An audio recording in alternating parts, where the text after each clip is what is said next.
ఖుదా చాలా కరుణామయుడు షెహన్షా, ఏనాటికైనా కరుణిస్తాడు. నేను దావాలోని పీర్షా కలందర్ సమాధి వద్ద తమరి కోసం ప్రార్థనలు చేసొచ్చాను. ఖుదా కరుణ చూసారా షెహన్షా, నేనిక్కడికి రావటానికి ముందే నా ప్రార్థనలు ఫలించిపోయాయి. చాలా ఆనందంగా ఉంది. అభినందనలు అందుకోండి.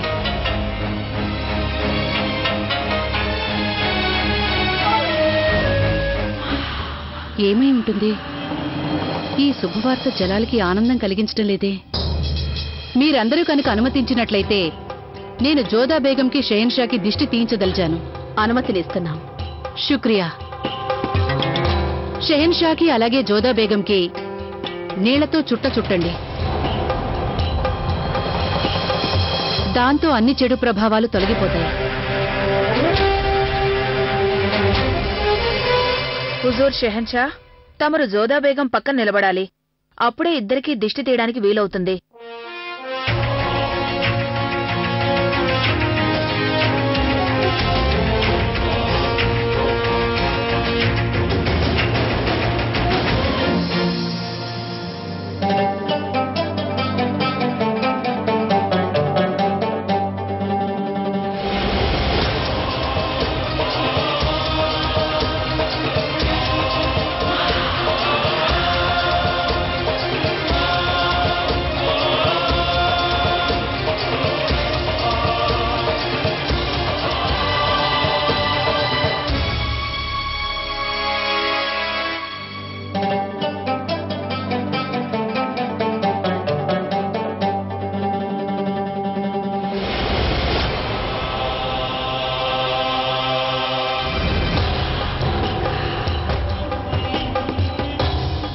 ఏదో జరిగింది.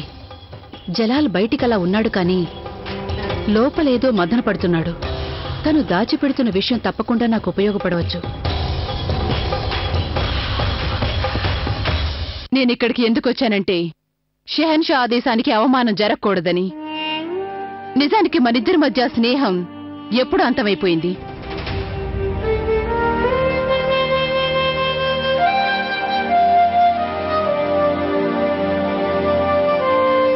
రుకయ్య, మీకిలా కోపం రావటం సమంజసమే. ఇక మా ఆదేశం సంగతి అంటారా? మీరు మా ఆదేశాన్ని దేన్ని పాటించాల్సిన అవసరం లేదు. మీరు మాకు స్నేహితురాలు గనక మేము మీతో కొంచెం మాట్లాడాలనుకుంటున్నాం. నేను ఒకప్పుడు నా స్నేహితుడితో మాట్లాడేదాన్ని. అతను నా నుంచి ఏది దాచేవాడు కాదు. ఇప్పుడు నేను నా స్నేహితుడిని పోగొట్టుకున్నాను. సెలవిప్పించండి.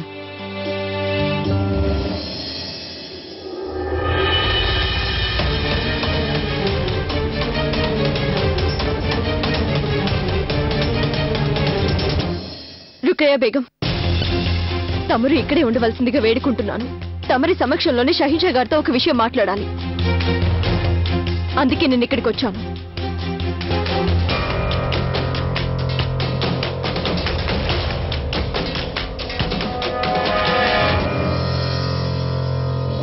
నేను మీకేదో చెప్పాలని రాలేదు, మిమ్మల్ని అడగాలని వచ్చాను. మీరు మీ వాగ్దానాన్ని ఎందుకు అతిక్రమించారు? వివాహానికి ముందు తమరు నాకు వాగ్దానం చేశారు, నేను సదా నా మతాన్ని పాటించవచ్చన్నారు. దాన్ని నిలబెట్టుకోవడానికి తమరు మొఘలాయి సామ్రాజ్యంలోని మత పెద్దలను ఎదిరించడానికి సిద్ధపడ్డారు. అలాంటప్పుడు నా మానానికి సంబంధించిన వాగ్దానాన్ని తమరు ఎందుకు ఉల్లంఘించారో సమాధానం చెప్పండి నాకు. చెప్పండి షహీన్షా. తమరు నాకు వాగ్దానం చేశారు. మీరు నా ఇష్టానికి వ్యతిరేకంగా నన్ను తాకనని మాటిచ్చారు. మరి ఆ వాగ్దానాన్ని ఎందుకు అతిక్రమించారు? తమరు తలుచుకుంటే తమరి కోరికను తీర్చుకోవడానికి తమరికింకా ఎన్నో మార్గాలున్నాయి కదా. అలాంటిది తమరు నన్ను ఎందుకు ఎంచుకున్నారు? ఎందుకు? నా మీద తమరికి ఇసుమంతైనా ప్రేమ లేదు. మీరు ద్వేషంతోనే నా మీద పగ తీర్చుకోవడానికి ఇంత నీచానికి ఒడిగట్టారు కదా షహీన్షా. ప్రతీకార వాంఛతోనే మన మధ్య సంబంధం ఆరంభమైంది. చెప్పండి షహీన్షా, తమరు ఆ పని ఎందుకు చేశారు? నన్ను నమ్మించి ఎందుకు మోసం చేశారు తమరు? నా ఇష్టం లేకుండా నన్ను ఎందుకు తాకారు షహీన్షా? ఎందుకు? జోదా బేగం అడిగే ప్రశ్న సమంజసంగానే ఉంది. ఇదే ప్రశ్న నా మెదడును కూడా తొలిచివేస్తోంది. అసలు జలాల పని ఎందుకు చేసినట్టు? మౌనంగా ఉండకండి. నేను అడిగిన ప్రశ్నకి సమాధానం చెప్పండి. ముగ్గుణ్ణి కొట్టి మొగసాలికెక్కినట్టు చాలా తెలివైన వారే మీరు జోధా బేగం. రుకయ్య బేగం దృష్టిలో మమ్మల్ని కించపరచడానికి గొప్ప మార్గం ఎంచుకున్నారు. మాకు జవాబు చెప్పండి షహీన్షా. మేము మీరడిగే ప్రశ్నలకి జవాబు చెప్పాల్సిన అవసరం లేదని మేము భావిస్తున్నాం. మమ్మల్ని ప్రశ్న అడిగే హక్కు ఏ ఒక్కరికి లేదు. అసలు ప్రశ్నలు అడగవలసింది మేం జోధా బేగం. మీతో కలిసి ఆ పాపానికి పాల్పడింది ఎవరని మేము అడగాలి. ఇందుకేగా అన్నారు మీరు షహన్షా, నా సమక్షంలో ఏ ప్రశ్నకైనా జవాబు చెప్పడానికి తమరు సంకోచించనన్నారు. మరైతే చెప్పండి జవాబు. జోధా బేగం మిమ్మల్ని ఒక ప్రశ్న వేశారు. ఏ కారణం వల్ల మీరు ఆవిడికిచ్చిన వాగ్దానాన్ని అతిక్రమించారు?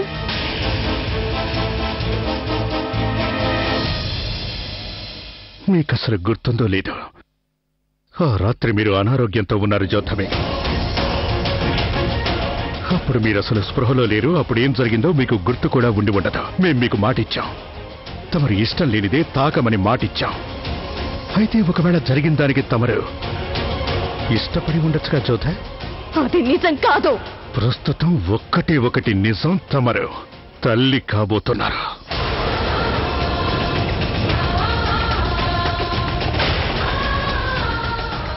ఇక చాలు జోధా బేగం, మీతో ఇక మాట్లాడడానికి మాకు ఆసక్తి లేదు.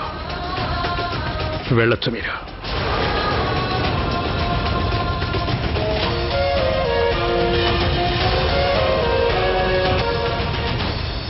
మీకే చెప్పేది, ఇక వెళ్ళండి ఇక్కడి నుంచి.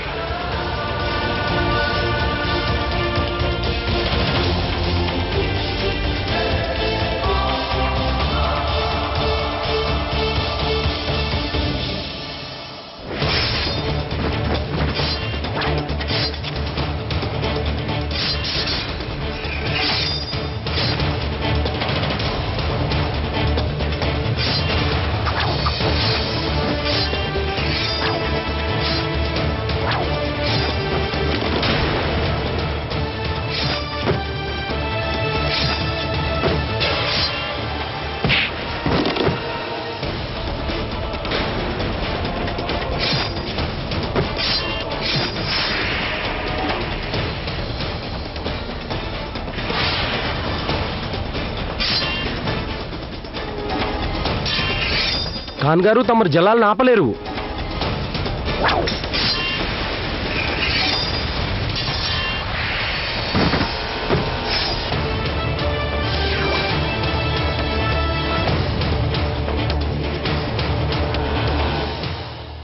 ఖాన్ సాబ్ తమరా?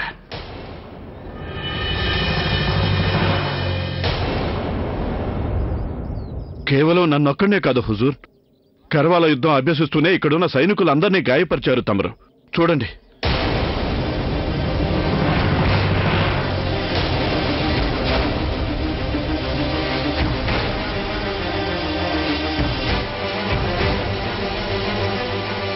మాకస్సలు తెలియదు ఖాన్ సాబ్, మేము అభ్యాసం చేస్తున్నామా యుద్ధరంగంలో ఉన్నామా అని. తమరి ఆరోగ్యం బాగలేనట్టుంది హుజూర్. ఒకవేళ అది ఈ చలిగాలి వల్లనే అంటారా? అదేం కాదు ఖాన్ సాబ్, సాహసవంతుడైన ఏ సైనికుడైనా ఎలాంటి కష్టాన్నైనా తట్టుకోవాలి. ఆ కష్టం వ్యక్తిగతమైందైనా కావచ్చు, లేక వాతావరణం వల్లే కావచ్చు. తమరు సరేనంటే ఇవాళకి సభా సమావేశాన్ని రద్దు చేయిస్తాను. మీరు చాలా అలసిపోయినట్టు కనిపిస్తున్నారు. వద్దు ఖాన్ సాబ్, ఒక బాద్షాకి ఎన్ని కష్టాలొచ్చినా అతను తన బాధ్యతల్ని విస్మరించకూడదు. ఫిర్యాదులు వింటాం, చర్యలు చేపడతాం. దర్బారు మామూలుగానే నిర్వహించబడుతోంది. హెచ్చరిక! ఆశా కిరణం, మొఘలాయి సామ్రాజ్యపు చక్రవర్తి గౌరవనీయులైన బాద్షా జలాలుద్దీన్ మొహమ్మద్ వేంచేస్తున్నారహో!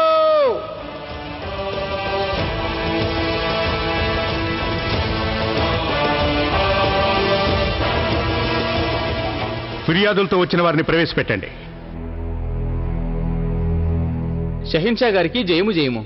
నీ ఫిర్యాదేమిటో వినిపించు. జనాబ్, మేము బంధువుల ఇంట్లో పెళ్లికి వెళ్తూ పొరుగున ఉన్న హమీద్కు ఇల్లు అప్పగించాం, కానీ అతనే ఇంట్లో దొంగతనం చేశాడు. ఈ ఆరోపణ గురించి నువ్వేమైనా చెప్పదలిచావా? హుజూర్, తప్పైపోయింది, దయచేసి క్షమించండి. దొంగతనానికి శిక్ష చేతులు నరకడం. అతని చేతులు నరికివేయండి, తీసుకెళ్ళనివ్వండి.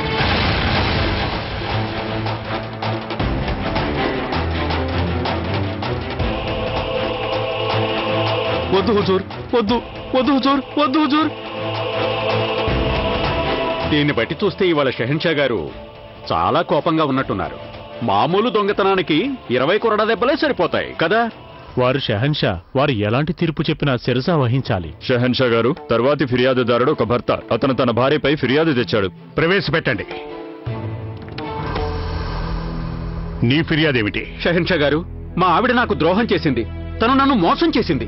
ఏమిటా మోసం? నా భార్య పెద్ద తప్పు చేసింది హుజూర్. తన కడుపులో పెరుగుతున్న బిడ్డ నా బిడ్డ కాదు. అది దాని పాపానికి ఫలితం. నేను వజ్రాల వ్యాపార నిమిత్తం కొన్ని నెలల పాటు ఈ ఊళ్ళో లేను. కానీ నేను తిరిగి వచ్చేసరికి మా ఆవిడ కడుపుతో ఉన్నట్టు నాకు తెలిసింది.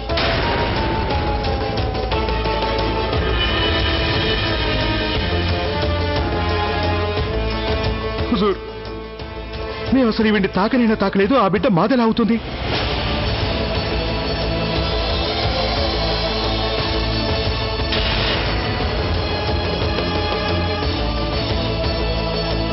నాకు న్యాయం చేయండి హుజూర్.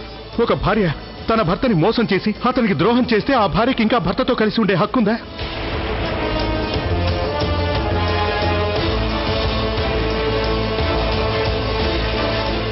నీపై వచ్చిన ఆరోపణకి నువ్వు చెప్పేదేమైనా ఉందా? నేను ఒకటి మాత్రం చెప్పగలను హుజూర్.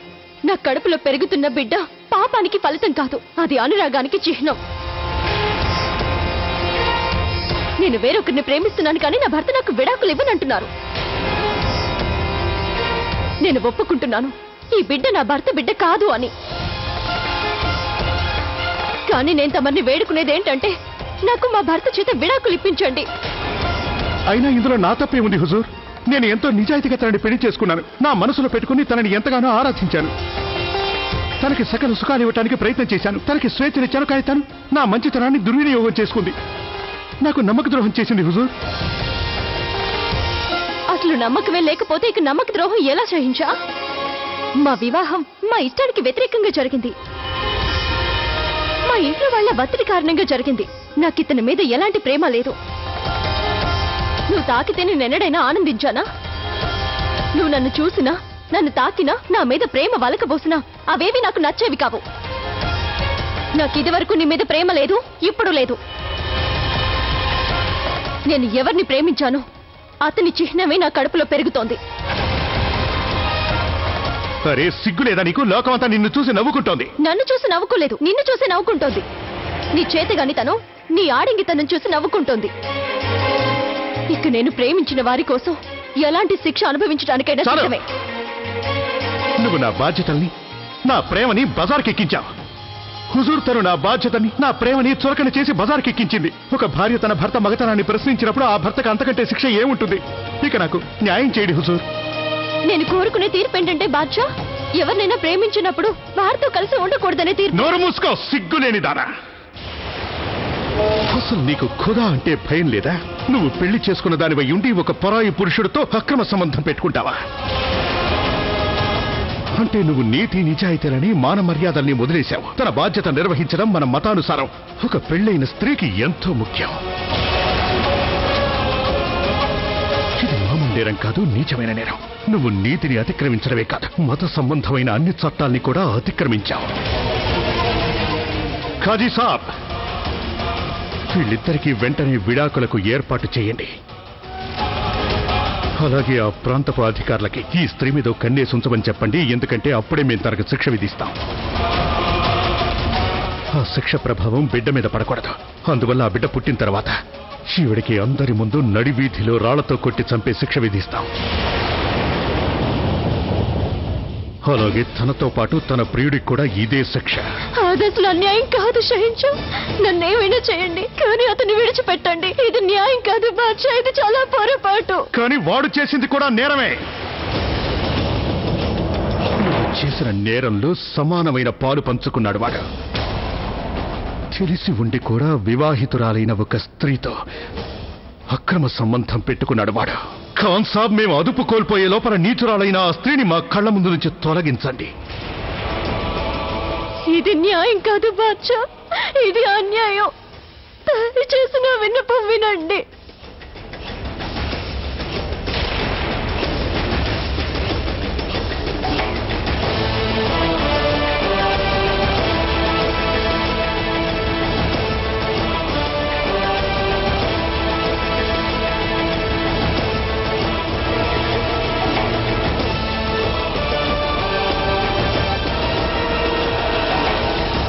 నా బ్రతుకు మీదే విసిగొస్తోంది మోతి. ప్రతి స్త్రీ బిడ్డని కంటుంది, కానీ ఒక షహీన్షా గారి బేగం తల్లి కాబోతుందంటే అది చాలా పెద్ద విషయం అయిపోతుంది. పుట్టబోయే బిడ్డ కుటుంబానికే కాక రాజ్యానికి ఆశ కిరణమైపోతుంది. నాకు ఆశలంటేనే అసహ్యం వేస్తుంది. నాకు మానభంగం చేసి ఇచ్చే గౌరవ మర్యాదలు అవసరం లేదు.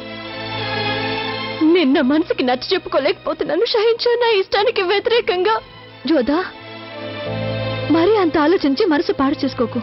జరిగిందేదో జరిగిపోయింది, దాన్ని ఇప్పుడు మార్చలేం కదా.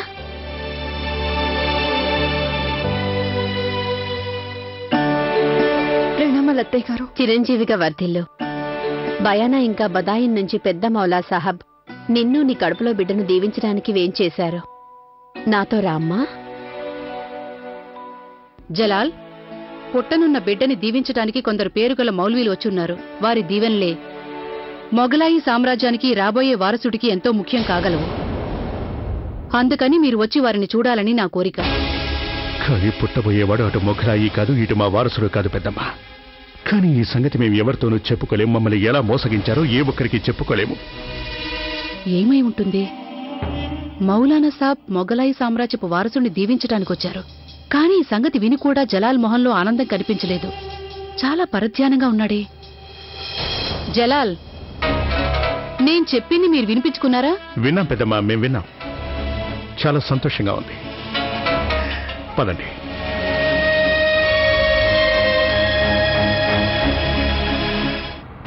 నన్ను నమ్మించి ద్రోహం చేశారు షహీన్షా. జీవితాంతం నాకు ఈ బాధ నుంచి విముక్తి లేదు. జీవితంలో ఇంతవరకు మీరు వంచినట్లుగా మమ్మల్ని ఎవ్వరూ వంచలేదు జోధా బేగం.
సామ్రాజ్యానికి గొప్ప శుభవార్త ఇది. జోధా బేగం తల్లి కాబోతున్నారు.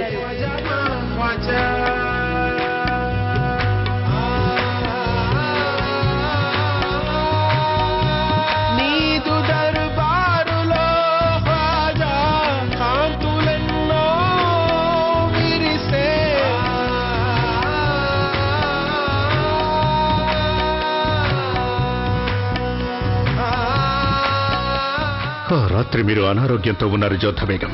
అప్పుడు మీరు అసలు స్పృహలో లేరు. అప్పుడు ఏం జరిగిందో మీకు గుర్తు కూడా ఉండి ఉండదు. మేం మీకు మాటిచ్చాం, తమరు ఇష్టం లేనిదే తాకమని మాటిచ్చాం. అయితే ఒకవేళ జరిగిన దానికి తమరు ఇష్టపడి ఉండొచ్చుగా జోధా?